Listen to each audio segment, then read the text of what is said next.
Hello, Jai Hind everyone.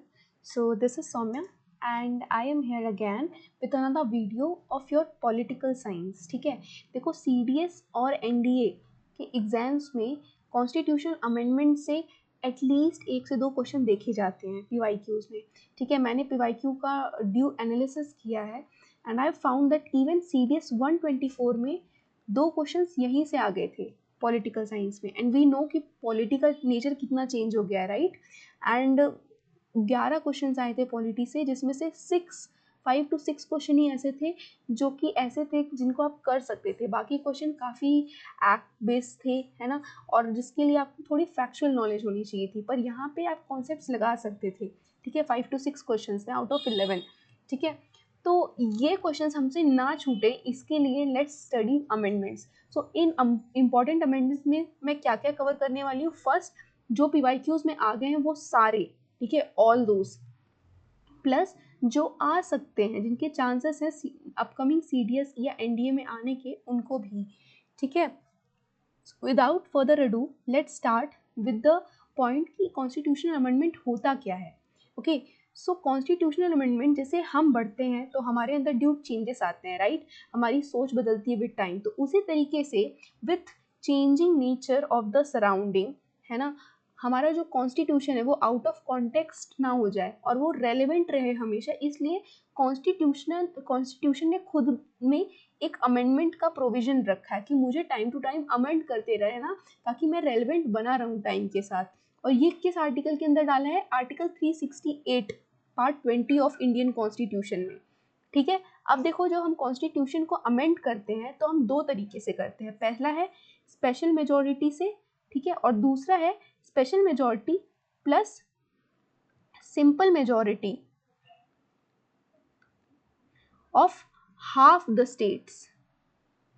ठीक है, मतलब कि टोटल स्टेट्स का जो हाफ है, ठीक है, मान लो 28 स्टेट है तो 14 स्टेट्स अपना सिंपल मेजोरिटी से, अगर स्टेट से रिलेटेड कुछ चेंज करना है तो वो half the states simple majority से उस चीज़ को रीइंस्टेट करेंगे. और जो हमारा लोकसभा है, ठीक है, लोकसभा प्लस राज्यसभा दोनों से स्पेशल मेजोरिटी से वो चीज़ पास होगी, तब हमारा कॉन्स्टिट्यूशन अमेंड होगा.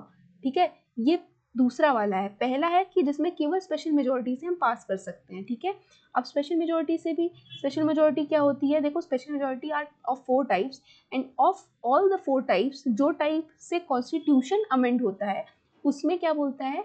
Majority of the total membership of the house and majority of the 2/3 of the member present and voting. यानी जितने लोग हाउस में प्रेजेंट है उसका 2/3 ऑफ मेजोरिटी प्लस जितने लोग मेंबरशिप हैं, मतलब लोकसभा की टोटल मेंबरशिप का 50% प्लस 1.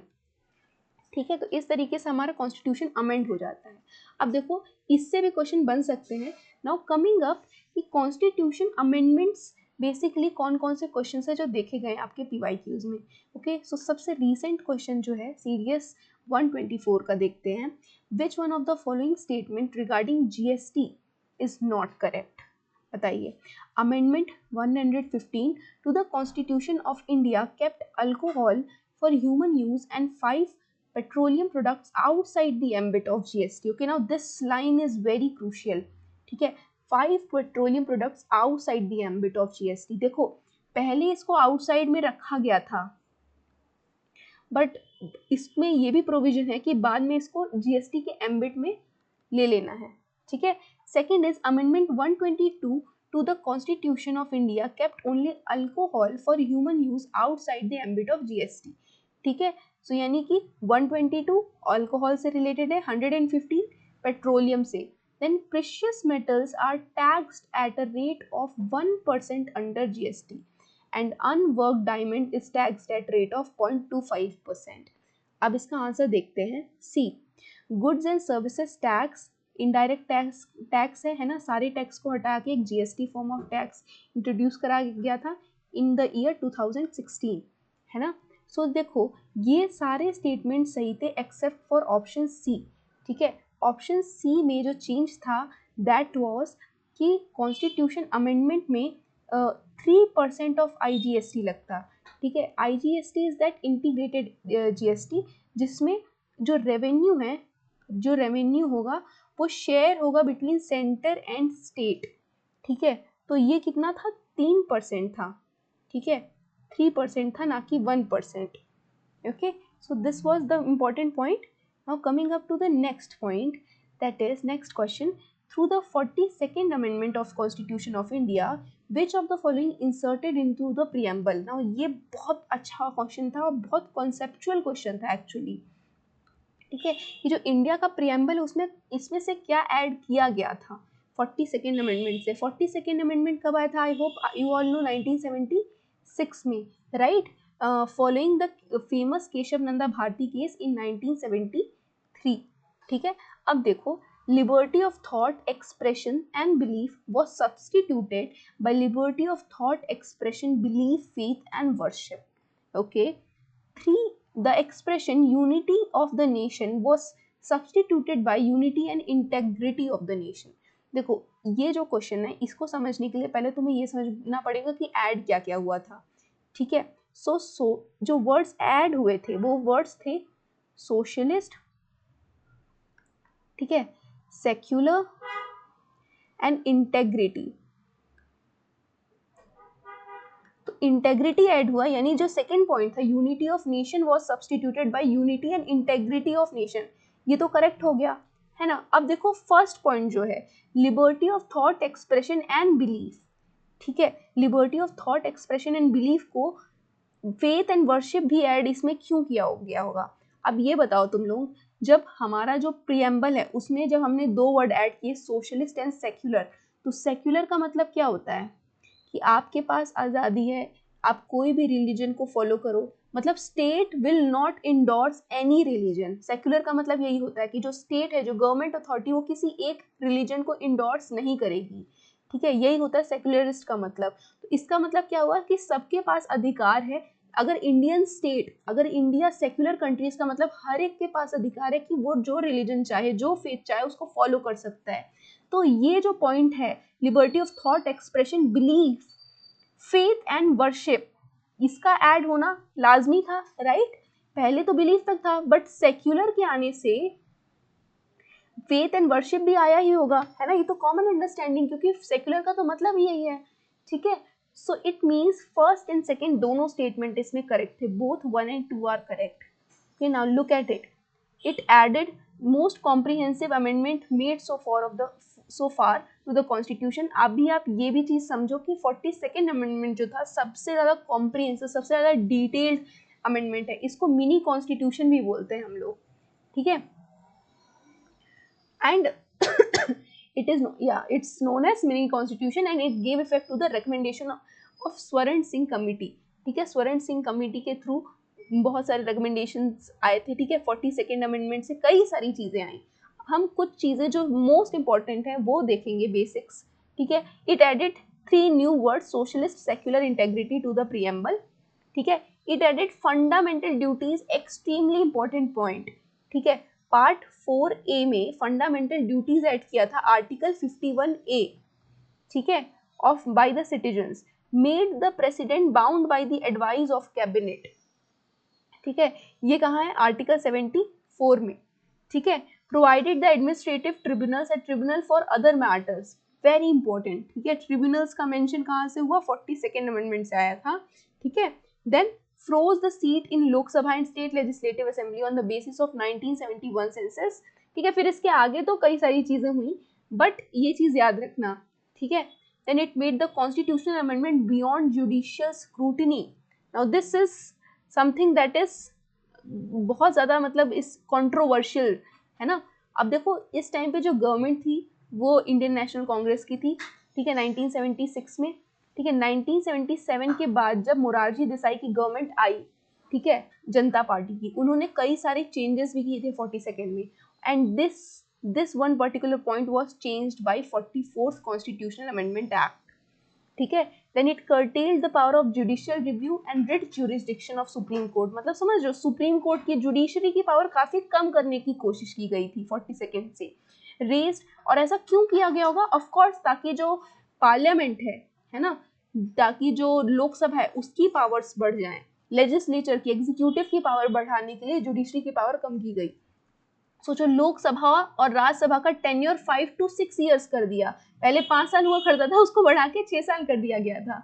नाउ सी कितनी सारी मतलब कंट्रोवर्शियल चीजें की गई थी 42nd में, ठीक है। It provided that the laws made for the implement of DPSP can not be declared invalid by the court on ground of violation of some fundamental rights.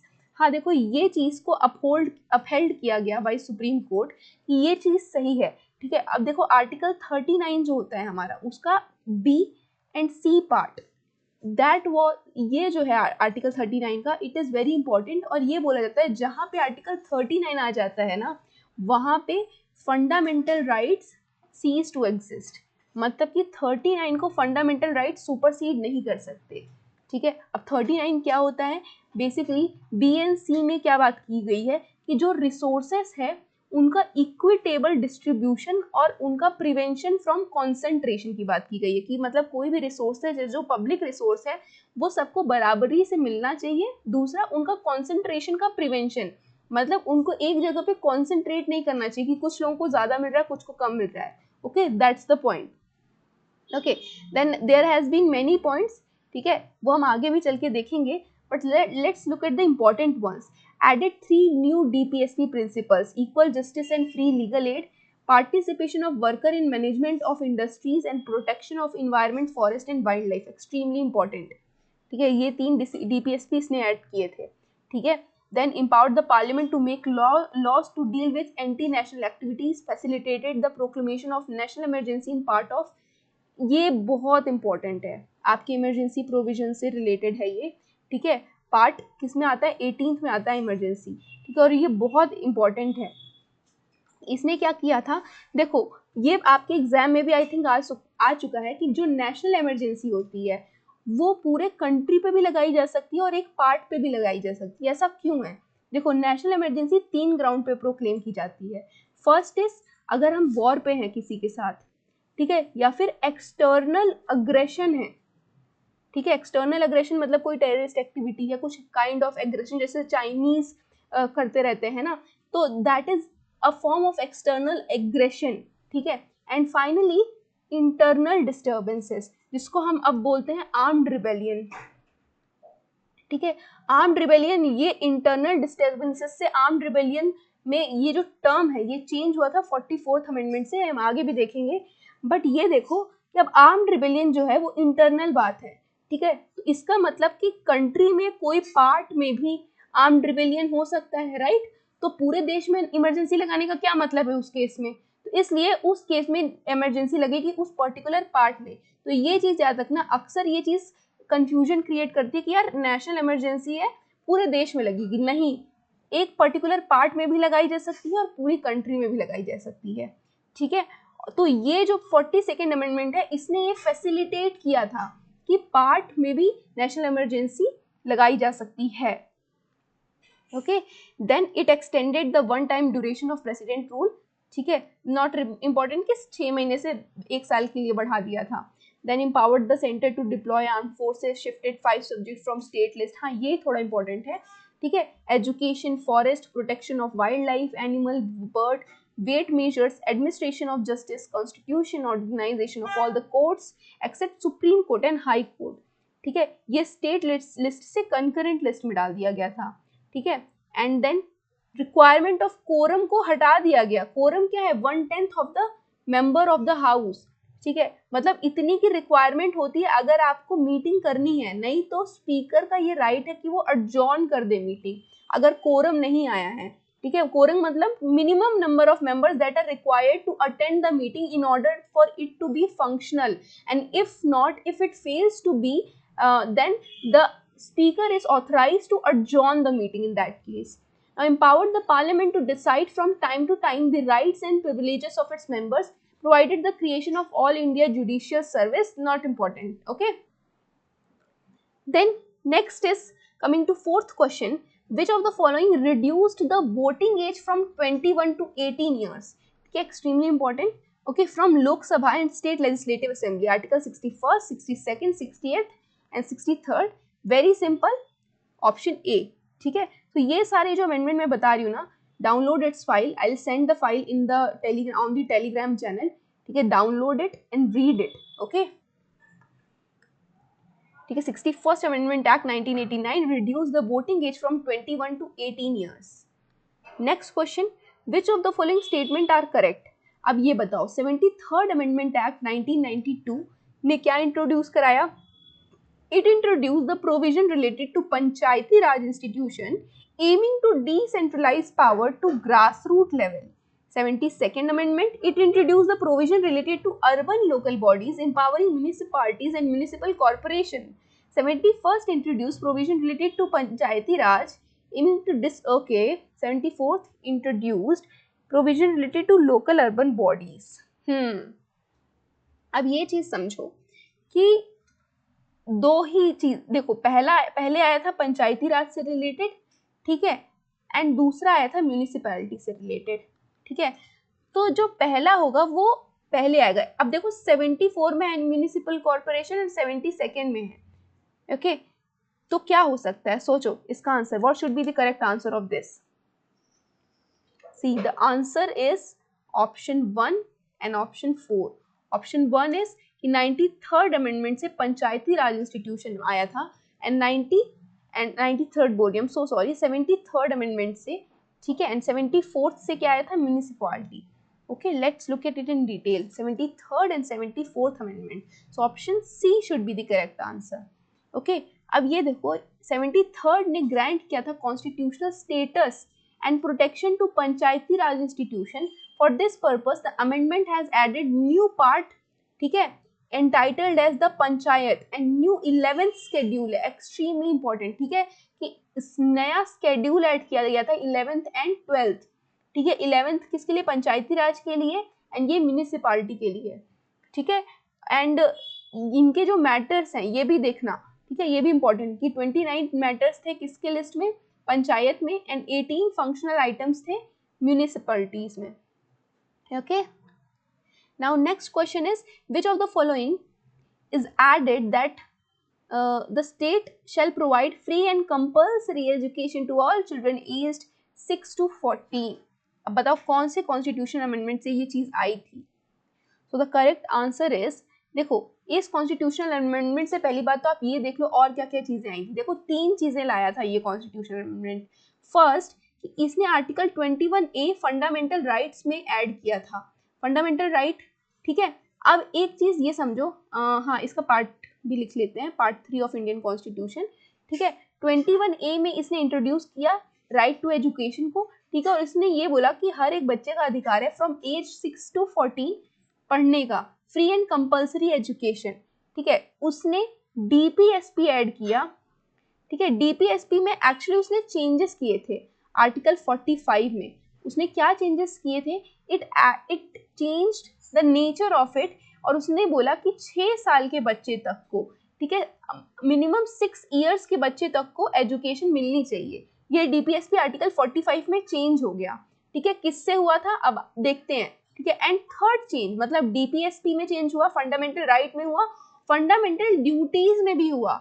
11th fundamental duty add की गई, जिसमें again ये बोला गया कि 6 to 14 year के बच्चों को एजुकेशन मिले, ये उनके पेरेंट्स को इंश्योर करना चाहिए, ठीक है। और ये तीनों चीज लाई गई थी किससे, 86th कॉन्स्टिट्यूशनल अमेंडमेंट एक्ट से, okay. Option B should be the correct answer. So 86th amendment act 2002, ठीक है, it made elementary education a fundamental right, okay. Newly added article 21A, जैसा कि मैंने बताया, change the subject matter of article 45, ठीक है, मतलब चेंज करके क्या बता दिया कि 6 साल के बच्चे तक को मिलनी चाहिए education, and then added new fundamental duty 51A में, कौन सी, 11th फंडामेंटल ड्यूटी ऐड किया। पहले कितनी थी, टोटल 10 फंडामेंटल ड्यूटी थी। सजेस्ट किसने किया था, स्वर्ण सिंह कमिटी ने, ठीक है, याद रखना, स्वर्ण सिंह कमिटी ने इसको सजेस्ट किया था, एंड आया किससे था, 42nd कॉन्स्टिट्यूशनल अमेंडमेंट एक्ट से आया था ये, ठीक है। चलो coming up, next question is, which of the following is the key feature of 106th amendment act of 2023। okay, so it reserves 1/3 of, okay देखो ये अभी आया है ना, तो देयर इज अ चांस कि पेपर में पूछा जा सकता है, क्योंकि 104th पूछा जा चुका है, ठीक है, आपके एग्जाम में। सो इट्स इंपॉर्टेंट कि हमको ये इसका आंसर पता रहे। सो क्या क्या इसने किया 2023 के अमेंडमेंट एक्ट ने, देखो बेसिकली इसने क्या किया, 1/3 सीट्स को रिजर्व कर दिया, ठीक है। एंड आई हैव हर्ड कि एफकेट का जो आपका एग्जाम हुआ था इस बार, उसमें एक क्वेश्चन ऑलरेडी आ चुका है, ठीक है। तो 1/3 seats were reserved for women, ठीक है। और किसके किसके इलेक्शन के लिए, किसके लिए, लोकसभा इलेक्शंस के लिए, मतलब लोकसभा में सीट्स के लिए 1/3 सीट्स विमेन के लिए रिजर्व की गई, ठीक है। स्टेट लेजिस्लेटिव असेंबली के लिए की गई, ठीक है। फिर legislative assembly of Delhi and Puducherry के लिए भी किया गया, ठीक है। आई एम सॉरी, ये केवल किया गया था पुडुचेरी के लिए, नहीं किया गया था दिल्ली के लिए, ठीक है। एंड ऑल्सो जो एसटी एस को भी मिलता है रिजर्वेशन, राइट। तो इनके रिजर्वेशन में भी 1/3 विमेन रहेंगी, ये इनको इंश्योर करना पड़ेगा, ठीक है। So this was the main point of article of the constitution amendment act 106 introduced in 2023, ठीक है। So the correct answer would be option A. It reserved 1/3 of all the seat for women in Lok Sabha, State Legislative Assembly and Legislative Assembly of National Capital Territory of Delhi, ठीक है, including those reserved for SC and STs. चलो, coming up, next question is which of the following is the feature of 7th Constitutional Amendment Act 1956? Very important amendment, ठीक है, very extremely important amendment आपके judiciary, ठीक है, और आपके council of ministers, ठीक है, स्टेट काउंसिल ऑफ मिनिस्टर्स के पर्सपेक्टिव से, एंड इट्स एन इम्पॉर्टेंट, ठीक है, amendment. Now look at it, abolish the existing classification of state into 4 categories, that is part A, part B, part C, part D states, and reorganize them into 14 state and 6 union territories. बिल्कुल ये correct है, ठीक है। 7th constitution amendment से जो हमारे Indian states थे ना, वो 4 पार्ट्स में डिवाइडेड थे, उनको उनका 4 पार्ट में डिवीजन अबॉलिश किया गया और 14 इंडियन स्टेट्स बनाए गए, ठीक है, एंड 6 यूनियन टेरिटरीज, ठीक है। Then it extended the jurisdiction of high court to union territories, मतलब कि जो हाई कोर्ट है, ठीक है, वो यूनियन टेरिटरीज, मतलब एक हाई कोर्ट के अंदर यूनियन टेरिटरी भी आ सकती है, ठीक है। Then provided for the establishment of common high court for 2 और more state. This is a very important point कि 7th अमेंडमेंट से ही ये भी आया था कि एक हाई कोर्ट एक से ज्यादा स्टेट के लिए हो सकता है, ठीक है। जरूरी नहीं है हर एक स्टेट का एक खुद का हाई कोर्ट हो, ऐसा भी हो सकता है कि 2 स्टेट्स या 3 स्टेट्स एक ही हाई कोर्ट को शेयर करें, ठीक है। And same goes with the governor, ठीक है। जो हमारा 7th कॉन्स्टिट्यूशन अमेंडमेंट था, उसने ये भी लाया था कि जो एक गवर्नर है वो एक से ज्यादा स्टेट्स के लिए भी अपॉइंट किया जा सकता है, okay. Then it provided for the appointment of additional and acting जजेस ऑफ हाई कोर्ट, ठीक है। एडिशनल जज और एक्टिंग जज ऑफ हाई कोर्ट के अपॉइंटमेंट के लिए भी 7th कॉन्स्टिट्यूशन अमेंडमेंट एक्ट से आया था, ठीक है। So all the above statements are correct, option D should be the correct answer, okay. Then coming up, next question, which of the following statements are correct?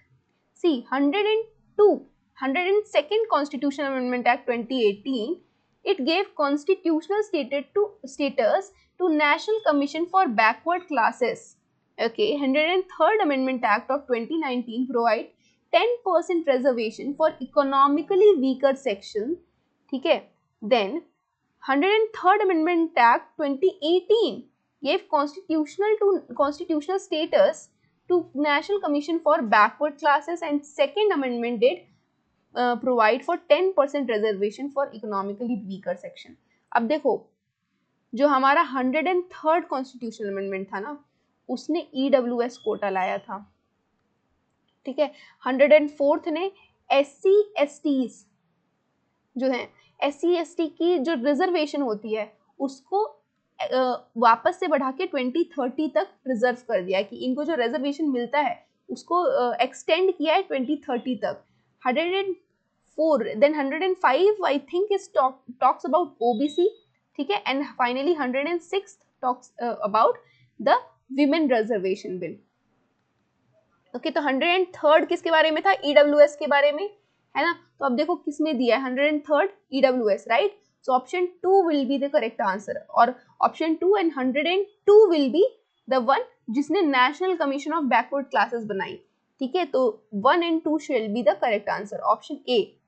Okay, so first से 102nd amendment को थोड़ा सा detail में समझते हैं, ठीक है। इससे क्वेश्चन और आ सकते हैं। देखो national commission for backward classes, अब देखो ये कमीशन ऑलरेडी है under article 338 and 338A as well as 338B, ठीक है। इसमें SC NC SC की बात होती है, national commission for scheduled caste. 338 में बात होती है national commission for scheduled tribes, and B 338B में बात होती है national commission for backward class, ठीक है। तो national commission for backward class को कॉन्स्टिट्यूशनल स्टेटस मिला, मतलब ये अब तक क्या थी, नॉन कॉन्स्टिट्यूशनल बॉडी थी, बट इसको 2018 में कॉन्स्टिट्यूशनल स्टेटस मिला, और ये 1993 में it was set up by act of the parliament, ठीक है। Then it relieved the national commission of scheduled caste from its function with regard to backward classes and empowered the president to specify the socially and educationally backward classes in relation to a state or union territory। ये president को ये empower भी किया कि वो identify करें ऐसे classes के लोगों को in a state और union territory, ठीक है। 103rd में क्या हुआ, EWS आया, 10% reservation आया, ठीक है। in appointment post in favors of such sections, reservation of up to 10 would be in addition to the existing reservation, ठीक है। और ये ST/SC को एक्सक्लूड करके आया था। ST/SC एंड OBC के लिए जो रिजर्वेशन होता है, मतलब वो लोग ये रिजर्वेशन एंजॉय नहीं कर सकते, दिस वाज एक्सक्लूडिंग देम, ठीक है। जो जनरल कैटेगरी के होते हैं उनके लिए आया था।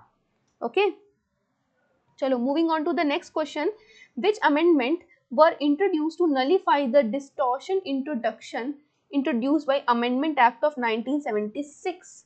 ओके, देखो कई सारी चीजें 42nd अमेंडमेंट 1976 में अलग गड़बड़ की गई थी, है ना, उसको चेंज किया 43 ने, ठीक है। 43 कॉन्स्टिट्यूशनल अमेंडमेंट ने कई सारी चीजों को नलीफाई कर दिया था, और चेंज किसने किया था, 44th ने, याद रखना 43rd ने नलीफाई किया, एंड चेंजेस किसने लाए 42nd में, 44th कॉन्स्टिट्यूशनल अमेंडमेंट एक्ट ने, ठीक है, 1978 में।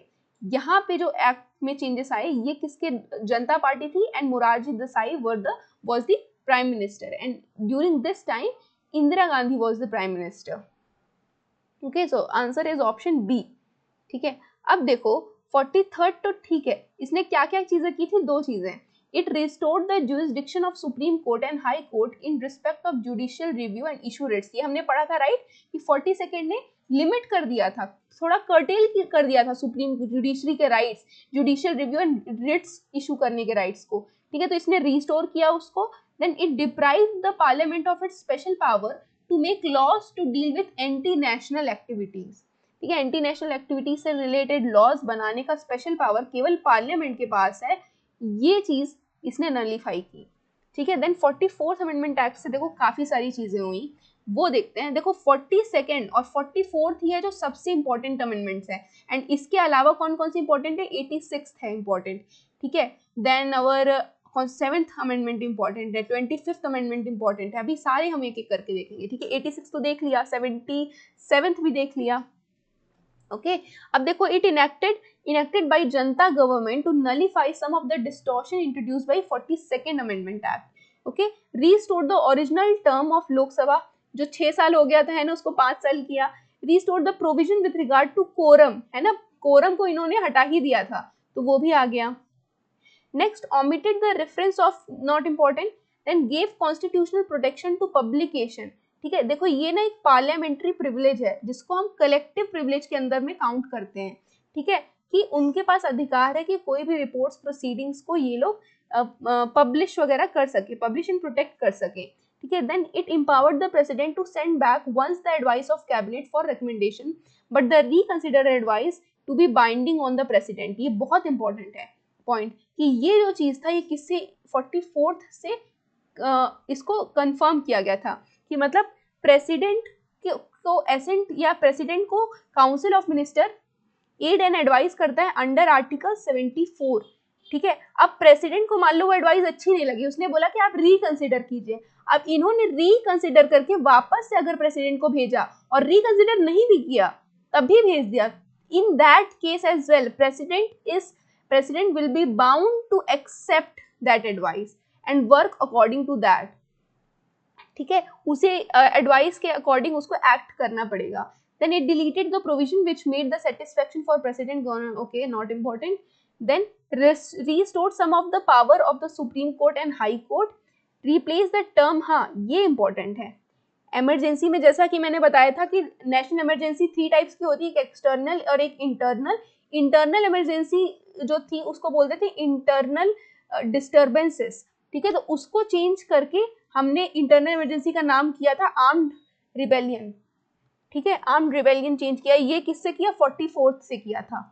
ठीक है, made the president to declare a national emergency only on a written recommendation of cabinet, क्योंकि क्या हुआ था ड्यूरिंग, इसके पहले 1975 में जो इमरजेंसी लाई गई उसमें क्या हुआ था, उसमें कैबिनेट की परमिशन नहीं ली गई, उसमें डायरेक्टली प्रेसिडेंट को बोला गया कि आप इमरजेंसी लगा दो और इमरजेंसी लगा दी गई। इसलिए 44th अमेंडमेंट ने ये इंश्योर किया कि बिना कैबिनेट के रिकमेंडेशन के, प्राइम मिनिस्टर प्लस कैबिनेट दोनों के रिकमेंडेशन के बाद ही इमरजेंसी लाई जा सकती है हाउस में, और फिर लोकसभा प्लस राज्यसभा दोनों से स्पेशल मेजॉरिटी से वो इमरजेंसी का प्रोविजन पास होगा तब जाके इमरजेंसी लगती है।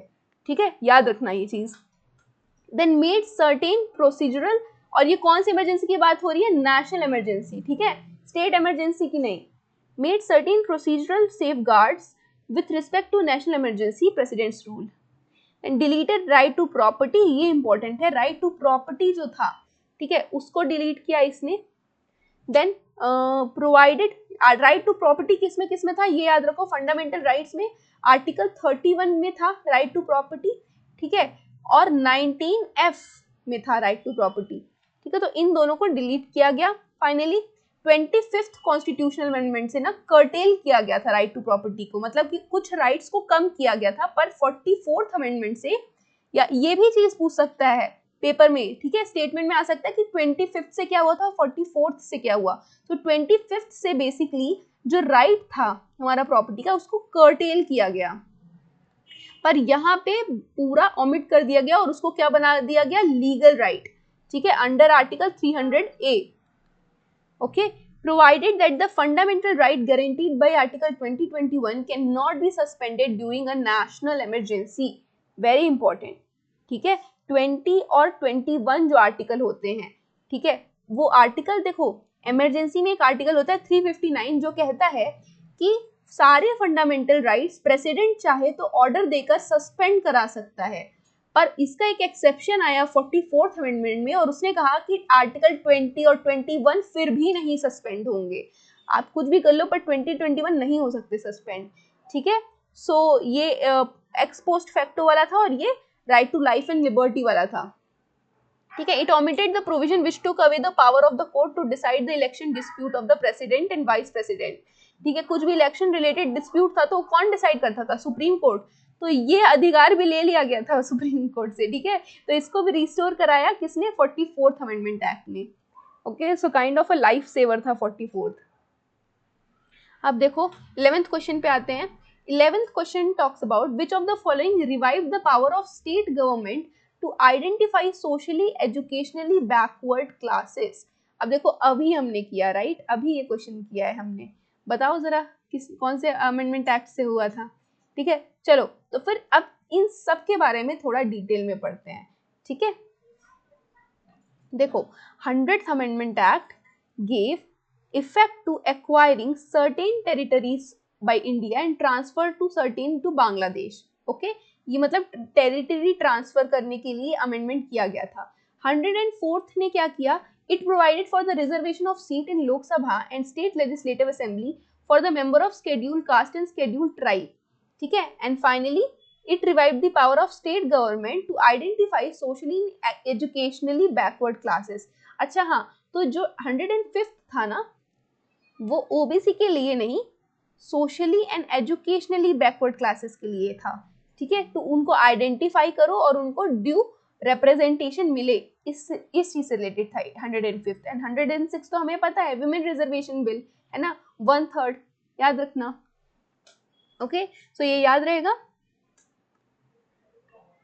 चलो next question is again language से, ठीक है, लैंग्वेज बहुत इंपॉर्टेंट है। Okay then Konkani, Maithili, Nepali were included by the 71st amendment act of 1992। Bodo, Dogri, Manipuri Santhali were added by 92nd amendment act. बताओ इसमें से कौन कौन सा करेक्ट है। ओके सो मैं बता दूं कि देखो 3 बार ऐसे अमेंडमेंट हुए, ठीक है, 3 times these amendments took place, ठीक है, ताकि हम टोटल 22 ऑफिशियल लैंग्वेज हो जाएं, ठीक है। फर्स्ट जो अमेंडमेंट हुआ, ठीक है, उसमें सिंधी, आप पहले ये याद रखो कि ईयर याद करने के पहले ये सोचो, ये अमेंडमेंट का नंबर नहीं है कि पहला जब चेंज हुआ तो उसमें सिंधी ऐड की गई थी, ठीक है, देन उसके बाद ऐड की गई थी कोंकणी, मैथिली, नेपाली, और फिर उसके बाद ऐड हुई थी बोडो, डोगरी, मणिपुर, संथाली, ठीक है। तो अब इसका जो आंसर है, इसके बाद एक और क्वेश्चन है लैंग्वेज से रिलेटेड, उसको देखेंगे और फिर देखेंगे, ठीक है। बट एनीवेज इसका जो आंसर है that is both are incorrect, ठीक है, दोनों सही नहीं है, दोनों का जो अमेंडमेंट का नंबर है दैट इज डिफरेंट, ठीक है। चलो इसका आंसर समझेंगे थोड़ा, पहले ये क्वेश्चन भी देखते हैं। Which one of the following languages was added to the 8th schedule. हाँ ये भी याद रखना कि 8th शेड्यूल में लैंग्वेज की बात करते हैं, ठीक है, और टोटल कितनी 22 ऑफिशियल लैंग्वेजेस है इंडिया की, ठीक है, बाय कॉन्स्टिट्यूशनल अमेंडमेंट एक्ट 1967। अब 1967 में फर्स्ट चेंज लाया गया था, और मैंने अभी बताया जो फर्स्ट चेंज है वो कौन सी लैंग्वेज लाई गई थी फर्स्ट चेंज से, Sindhi. Okay so the answer would be option C. Look अब ये देखो 3 चीजें हैं, देखो वहां पे क्या था 71st 92nd, ठीक है। अब देखो ये चीज याद रखो कि Konkani, Manipuri, Nepali were included by 71st amendment of act 1992। Okay 67, 92 and 2003। Okay 21st amendment, 71st amendment and 92nd amendment, ठीक है। और उसके बाद क्या आई थी, Bodo, Dogri, Maithili and Santhali were added by 92nd amendment act of 2003। Okay and it came into force in 2004। चलो next question देखते हैं 14th। Article 19(1) of constitution of India as it stands amended includes which of the following. देखो article 19 क्या कहता है कि right to freedom मिलना चाहिए, और आर्टिकल 19(1) जो है ये आपको ना थोड़ा कंफ्यूज करने के लिए बोला, 19(1) 19 का ही पार्ट है ना ऑब्वियसली, और ये जो है इसको थोड़ा एक्सपेंड करता है। ये क्या कहता है कि राइट टू फ्रीडम जो है उसमें क्या क्या चीजें आती हैं, तो टोटल कितने हैं, 6 हैं, 6 राइट टू फ्रीडम्स हैं, ठीक है। Freedom of speech and expression है, असेंबल पीसफुली भी है, टू एक्वायर डिस्पोज प्रॉपर्टी, ये मैंने अभी बताया कि जो एफ था 19 का, जो एफ था 19(1) का एफ, ओके याद रखना 19(1) में है ये सारी चीजें, तो 19(1) का जो एफ था उस ये वो था, ठीक है, और इसको 44th से डिलीट कर दिया गया था, राइट।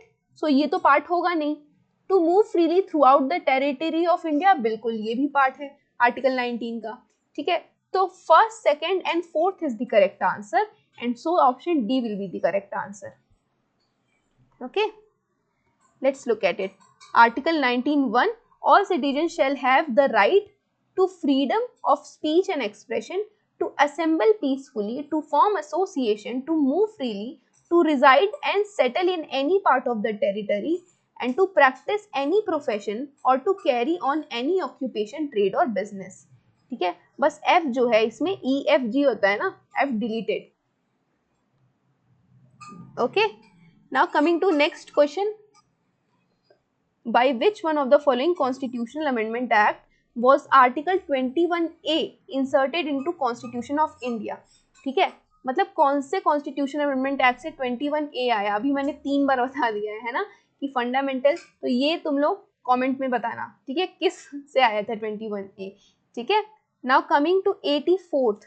देखो 84th थोड़ा इंपॉर्टेंट है, क्योंकि 84th ने क्या किया था ना कि जो डीलिमिटेशन होता है, ठीक है, उसके बाद जो डीलिमिटेशन था उसने उसको फ्रीज कर दिया था 2026 तक, ठीक है। अब C extended the ban on readjustment of seat in Lok Sabha and state legislative assembly for another 25 years. ठीक है, अप टू 2026, ठीक है, 2021 में आया और 2026 तक फ्रीज कर दिया, अपकमिंग 25 ईयर्स तक, है ना।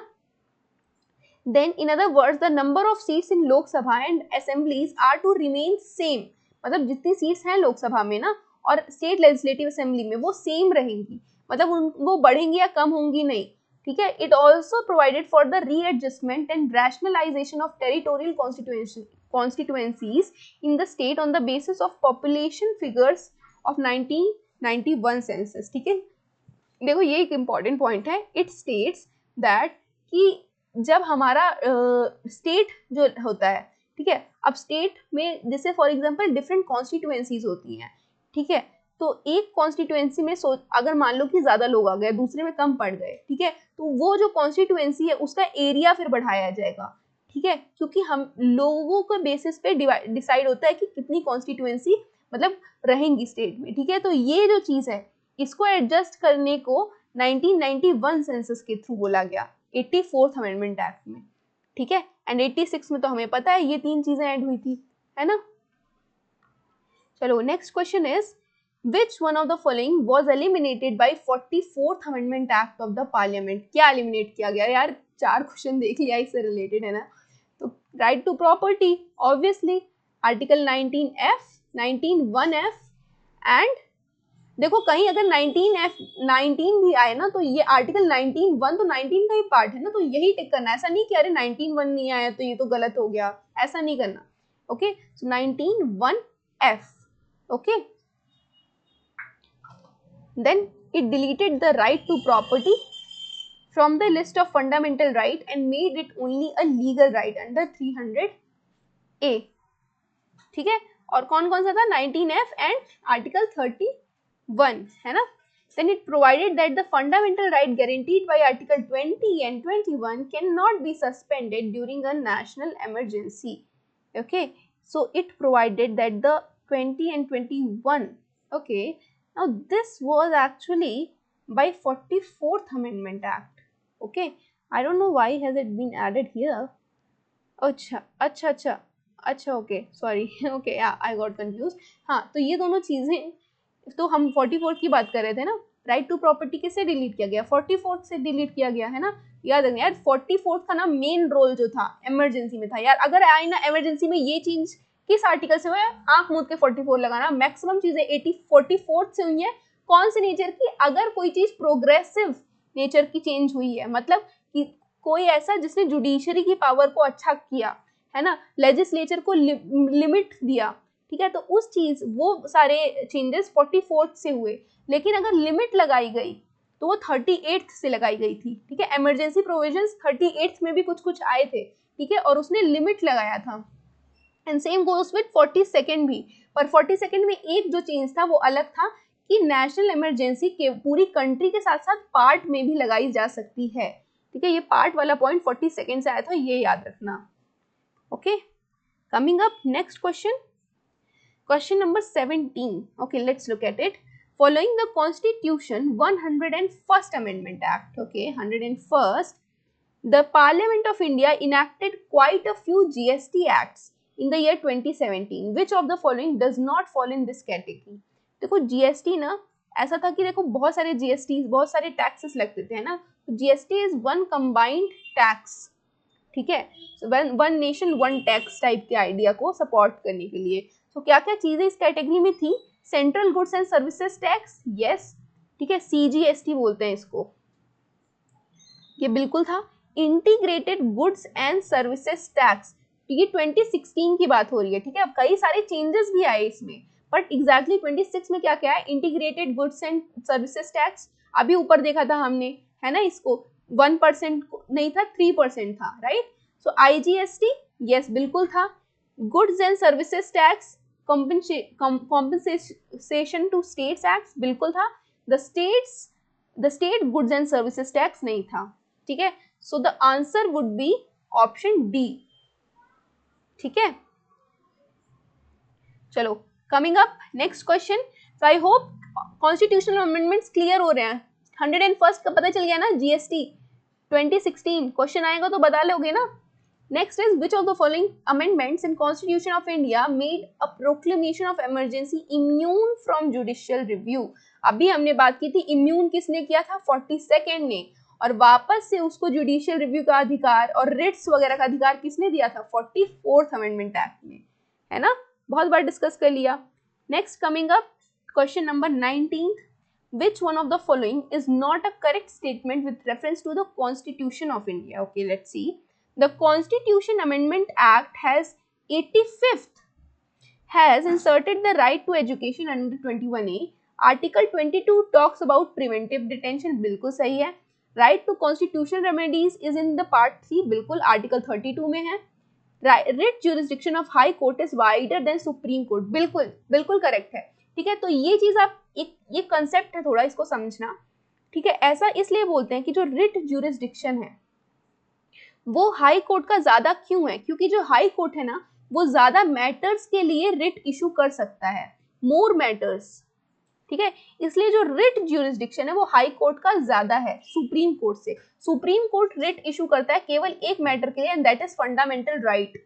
ठीक है, फंडामेंटल राइट को रीइंस्टेट करने के लिए supreme court judicial this writ jurisdiction को रिट को इशू कर सकता है, बट हाई कोर्ट और भी दूसरे मैटर्स के लिए भी करता है। नेक्स्ट इज जो टेरिटोरियल ज्यूरिसडिक्शन है, territorial jurisdiction that is more of supreme court than high court. इसका मतलब कि सुप्रीम कोर्ट जो है वो रिट ज्यादा एरिया के लिए इशू कर सकता है ना, पूरी इंडिया के लिए कर सकता है, पर हाई कोर्ट केवल जो स्टेट्स उसे एलोकेटेड है उन्हीं के लिए कर सकता है, या फिर अगर कोई मैटर जो उससे स्टेट से रिलेटेड है पर वो इंसान कहीं और रिजाइड कर रहा है, चाहे फिर भी, पर अगर कंसर्न स्टेट है तो हाई कोर्ट उस केस में भी इशू कर सकता है, पर केवल लिमिटेड अमाउंट में कर सकता है, राइट। सुप्रीम कोर्ट ज्यादा स्टेट्स और ज्यादा टेरिटरीज के लिए कर सकता है। ओके, तो याद रखना writ jurisdiction high court more, territorial jurisdiction supreme court. Okay, so the incorrect is option A, है ना, सो ए ही होगा यहाँ पे करेक्ट आंसर। ओके, सो 21A जो था 85th नहीं 86th से ऐड हुआ था। देखो कितनी बार सेम आर्टिकल आ चुका है ना। अब आते हैं नेक्स्ट क्वेश्चन पे, question number 20th, by which of the following amendment was 9th schedule added? ठीक है, second amendment, first amendment, third amendment, fourth amendment? It is the first amendment. ठीक है, फर्स्ट अमेंडमेंट से 9th शेड्यूल ऐड हुआ था जिसने land reforms को judicial review से सेफ गार्ड करने के लिए किया गया था। ठीक है, 9th शेड्यूल में। Okay, now look, first amendment act ने क्या किया था, added 9th schedule to protect the land reforms and other laws included in with from judicial review. It empowered, ये भी बहुत इंपॉर्टेंट है कि जो पहला empowered state to make special provision for advancement of socially and economically backward classes। ठीक है, तो फर्स्ट अमेंडमेंट एक्ट से इसके बारे में भी बात हुई थी। Provided for the saving of laws, provided for acquisition of states, added 3 more ground of restriction on freedom of speech and expression। ये बहुत इंपॉर्टेंट है कि फर्स्ट अमेंडमेंट एक्ट से देखो freedom of speech and expression पे ना कुछ grounds ऐसे हैं जिसके वजह से आपके ऊपर रोक लगाई जा सकती है। वो ग्राउंड्स में 3 ग्राउंड्स और ऐड किए गए, and what are these added grounds? Public order, friendly relation with foreign state and incitement to an offence. अगर आपकी बातें ऑफेंस इंसाइट कर रही हैं, ठीक है, लोगों के बीच में विद्रोह और मतलब कि ऑफेंस क्रिएट कर रही हैं, तो देन आपकी इन्फ्रिंज किया जा सकता है ये राइट। ठीक है, then is provided that state trading and nationalization of any trade or business by the state is not to be invalid on ground of violation of right to trade। okay, so these 3 are the important provisions। ठीक है, first constitution amendment के। चलो next question देखते हैं, which of these are correct? 24th amendment से क्या होता? President's assent to constitutional amendment bill was made compulsory. 25th amendment fundamental right to property was curtailed। 35th amendment Sikkim was made full-fledged state। 9th amendment facilitated the cession of Indian territory of Berubari to Pakistan as provided in the Indo-Pakistan agreement। देखो ये जो था ना सिक्किम वाला, सिक्किम को full fledged state का दर्जा amendment 36 ने दिलाया था। ठीक है। 35th ने उसे इंक्लूड किया था, इंडियन टेरिटरी का पार्ट बनाया था, एंड 36 ने उसे स्टेटहुड दिया। ओके, सो स्टेटहुड किससे मिला? 36, तो इनकरेक्ट तो ये हो जाएगा। यानी 24th amendment again very important, ठीक है, कि प्रेसिडेंट कॉन्स्टिट्यूशनल अमेंडमेंट एक्ट को अपना एसेंट दे। ये इसका मतलब देखो, प्रेसिडेंट के पास जब कोई बिल जाता है ना, उसके पास 3-4 ऑप्शन होते हैं। फर्स्ट कि वो एक्सेप्ट कर ले, सेकंड कि वो रिजेक्ट कर दे, विदहोल्ड कर दे, थर्ड कि वो सस्पेंसिव वीटो यूज करे। ठीक है, सस्पेंसिव मतलब कि भेज दे रिकंसिडरेशन के लिए, और अगर स्टेट ने वापस से पास कर दिया तो अब इसको पास करना पड़ेगा, अपना सेंट देना पड़ेगा ना। 44th में हमने पढ़ा भी ये चीज। तो देखो, इस केस में जो प्रेसिडेंट होता है उसके पास केवल एक ही अधिकार होता है, that is to give its assent. ना वो रिजेक्ट कर सकता है, ना वो रिकंसिडरेशन के लिए रिटर्न कर सकता है। रिजेक्ट भी नहीं कर सकता और रिटर्न भी नहीं कर सकता। किसे? कॉन्स्टिट्यूशनल अमेंडमेंट एक्ट को। एक्ट नहीं, एक्चुअली बिल रहता है वो। फिर जब प्रेसिडेंट अपना एसेंट दे देता है तब वो क्या बन जाता है? Constitutional amendment act. ठीक है। Coming to 25th amendment, fundamental right to property was curtail. मैंने पहले बताया था कर्टेल हुई थी 25th में, ठीक है, और 44th में एकदम ही डिलीट हो गई, फंडामेंटल राइट नहीं रह गई और लीगल राइट बन गई अंडर आर्टिकल 300A। ठीक है, so I hope it's clear now all these 24th president's assent, 25th fundamental right property, 35th status of Sikkim as protectorate state was terminated and Sikkim was given status of associate state। 35th में associate state बना और 36th amendment act से सिक्किम को statehood मिल गया, that Sikkim became a state of Indian territory। ठीक है, then 36th amendment act, Sikkim was made full-fledged state। Okay, next question number 22nd, by which of the following added amendment anti-defection law as 10th schedule। ठीक है, किससे 10th schedule add हुआ था? 42nd से, 51st से, 52nd से and 44th से। 42nd से तो नहीं हुआ था, 44th से भी नहीं हुआ था। 52nd अमेंडमेंट एक्ट से एंटी डिफेक्शन लॉ ऐड हुआ था। ठीक है, और 10th शेड्यूल में हुआ था। और ये याद रखना, एंटी डिफेक्शन लॉ में जो फाइनल से होता है वो किसका होता है? स्पीकर का। ठीक है, अब देखो एंटी डिफेक्शन लॉ होता क्या है, मैं इसकी सारी कंडीशंस यहाँ पे नहीं बताऊंगी, बट मैं ये जरूर बताऊंगी कि पार्लियामेंट में जो मेंबर्स होते हैं, ठीक है, जो इलेक्ट होते हैं, उनको डिस्क्वालीफाई किया जा सकता है। ठीक है, तो उसके कई सारे ग्राउंड्स होते हैं। मेजर जो ग्राउंड्स होते हैं उस पे डिसीजन जो होता है फाइनल, वो होता है प्रेसिडेंट का। लेकिन अगर डिस्क्वालिफिकेशन हो रहा है और एंटी डिफेक्शन लॉ के ग्राउंड पे हो रहा है, मतलब डिस्क्वालिफिकेशन हो रहा है मिनिस्टर, लेकिन किस वजह से? एंटी डिफेक्शन लॉ की वजह से, तो उसमें फाइनल से किसका होगा? स्पीकर का। ओके, याद रखना ये। चलो, coming up next question, bye which of the following is correct with respect to 38th Constitutional Amendment Act 1975। ठीक है, it made the declaration of emergency by the president justiciable। Really? I have already told you 38 अगर कुछ भी करेगा तो हमेशा वो supreme court या जुडिशरी की पावर कम करेगा, बढ़ाएगा नहीं। ठीक है, बढ़ाने वाला काम किसने किया था? 44th ने किया था। और मैंने बताया था इमरजेंसी के केस में कभी भी कम करने वाली बात होगी तो 38 करेगा, बढ़ाने वाली बात 48 करेगा। तो यहाँ पे क्या जस्टिशिएबल करेगा? नहीं, नॉन जस्टिशिएबल करेगा। तो ये तो इनकरेक्ट हो गया।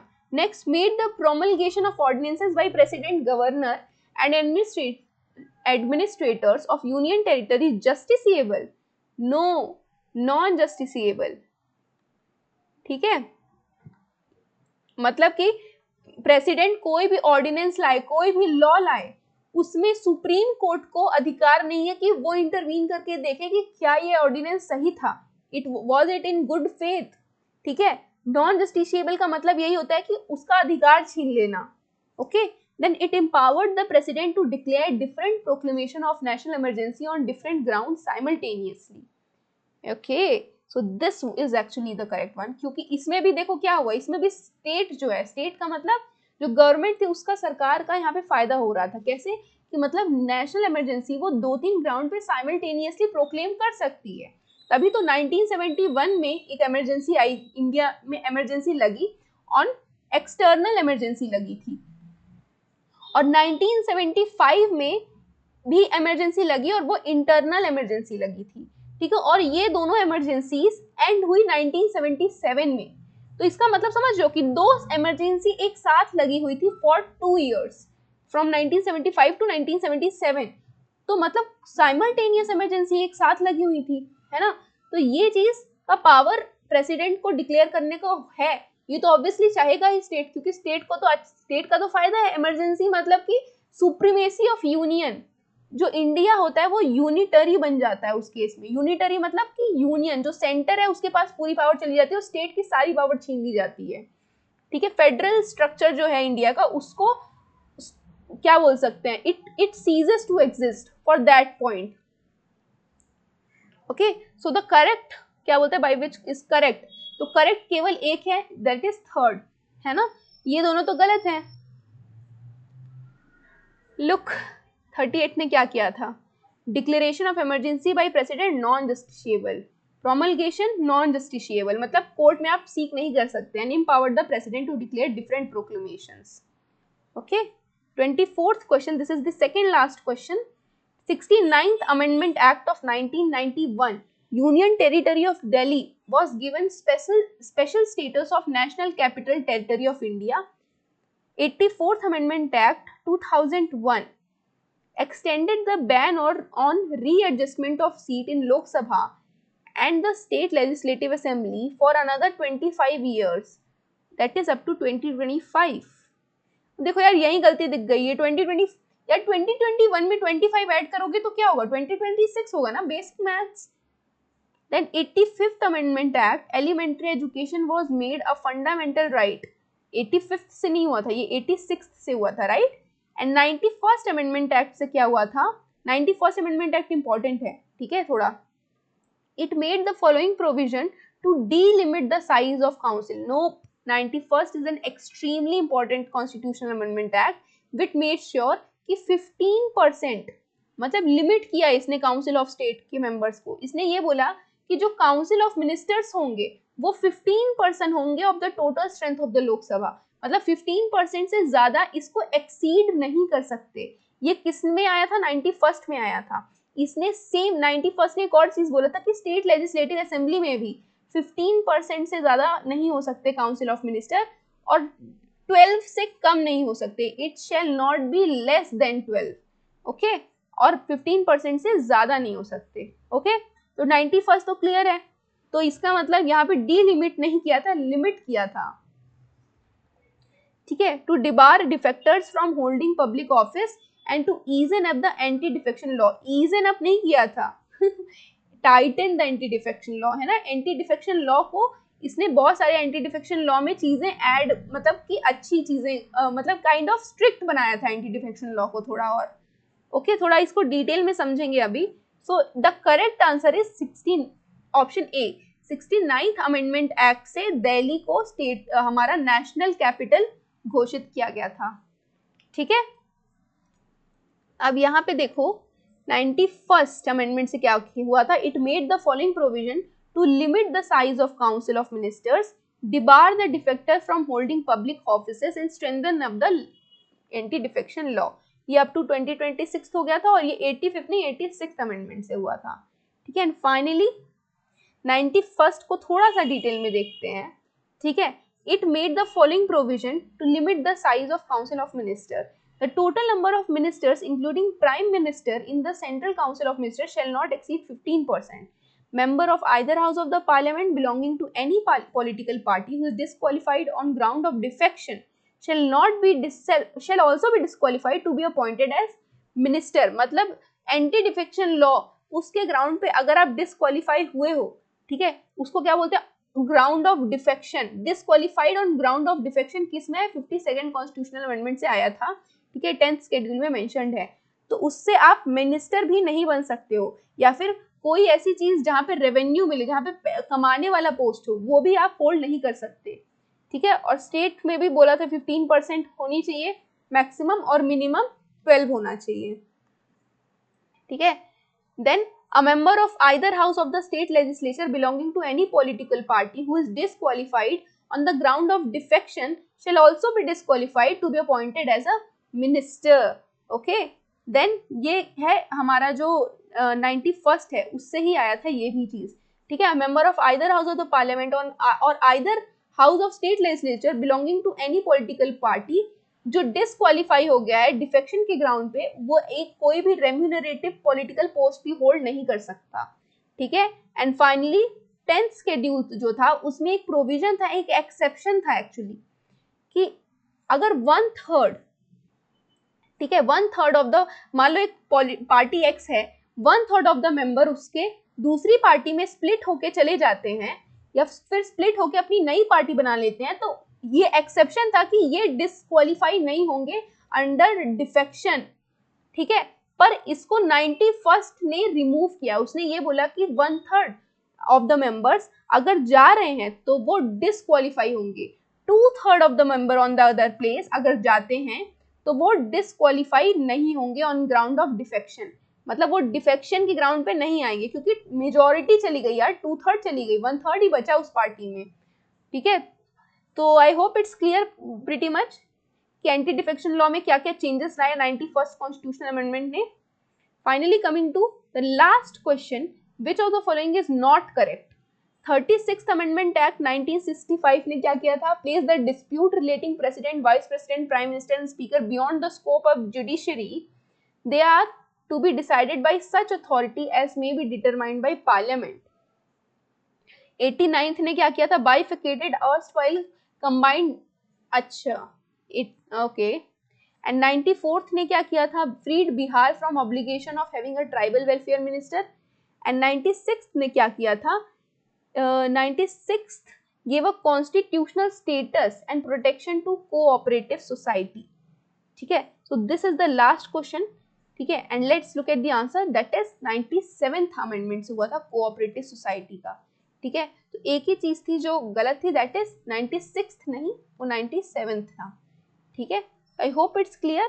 और ये जो बाकी के अमेंडमेंट्स हैं, दीज आर थोड़े लेस इंपॉर्टेंट, ठीक है, बट स्टिल थोड़ा पढ़ लेना इसको, ठीक है। जो 89th अमेंडमेंट है वो एक्चुअली NCSC जो आया था ना, उसको उसी के उसमें आया था, पहले 65 अमेंडमेंट आया, 65 अमेंडमेंट में NCSC national commission for schedule caste को एक मल्टी मेंबर बॉडी बनाया, ठीक है, और इसमें SC ST सब थे। फिर 89th जो आया उसने बाइफिकेट किया, NCSC में से ST जो थे उसके लिए दूसरी बॉडी बनाई, national commission for schedule tribes बनाया, है ना। तो ये 338 का पार्ट था, 338A जो आया वो 89 से ही आया था, okay. I hope it's clear. And 94th amendment act भी इंपॉर्टेंट है, इसमें ऐसा बोला जाता है कि जो गवर्नर है उसकी जिम्मेदारी होती है to appoint such minister in tribal area, ठीक है। और कौन कौन सी ट्राइबल एरिया में, छत्तीसगढ़ में, मध्य प्रदेश में, झारखंड में और बिहार में, ठीक है।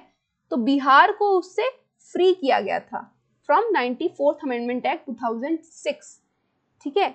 So I hope it is clear. I hope जो अमेंडमेंट्स मैंने पढ़ाए वो क्लियर हो, कोई डाउट हो तो then do comment about that, okay. And if you like it, do like the video and share it. And that was about today's class, and I am pretty much sure कि अगर amendment से आता है question तो इसके बाहर नहीं आएगा, okay. So keep learning, keep preparing, that's all. Audio.